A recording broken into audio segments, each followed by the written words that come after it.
Madagascar, SAE, le réseau des structures d'accompagnement en entrepreneuriat à Madagascar. Ny mazava-dehibe ny fiaraha-miasa voalohany dia mba ahafahana manao ny mutualisation na moyen na ny ressources eo ampelantanana na arak'olona io na ara-pitaovana. Afaka mifampizara traikefa indrindra amin'ny fiatrehan'ny olana isan-karazany izay mianjaika amin'ny fanaovana ny accompagnement ny tanora mpandraharaha.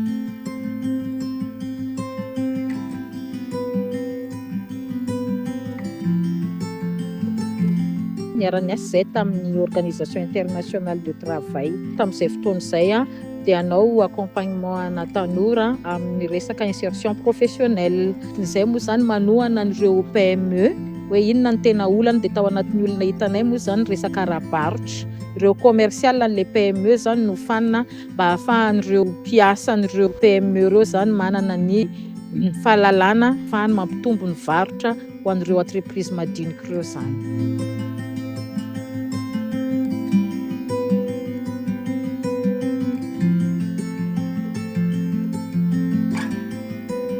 Tombo ny fahalalan'olona anay zany, ny visibilité anay, nampitombo ny fiaraha-miasa anay amin'ireo partenaire sy ireo SAE namana zany. Misy ny fifampizarana traikefa, fifampizarana opportunité koa indrindrandrindra, izay anisan'ny zavatra tombontsoa azo hatramin'ny dirana tato amin'ny Madagascar SAE.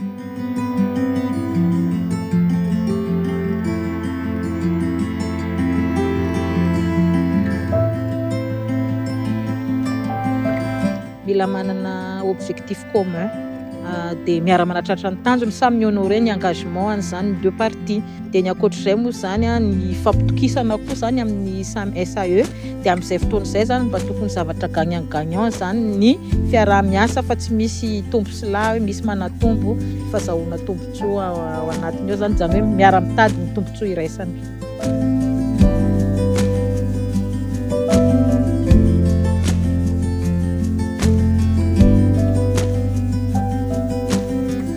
Ny nandrasanay tamin'ny OIT moa zany tao anatin'izay fiaraha-miasa izay ny fanohanana azonay moa zany fanohanana ara-bola dia nisy koa ny fanohanana ara-teknika. Ho an'ny partenaire sasany misy ny fanohanana ara-pitaovana. Izay zany misehatra amin'ny resaka agribusiness dia sady manao accompagnement technique izay no manao accompagnement entrepreneurial. Dia ao anatin'ny accompagnement technique izay manao accompagnement développement na prototype. Dia mila karazana fitaovana be dia be satria maro karazana ilay tetikasan'ilay tanora tonga ho accompagnenay ao zany. Dia misy zany ireo partenaire ireo manohana anay amin'ny fampananana fitaovana ahafahanay mandroso ao anatin'izay asa ataonay izay.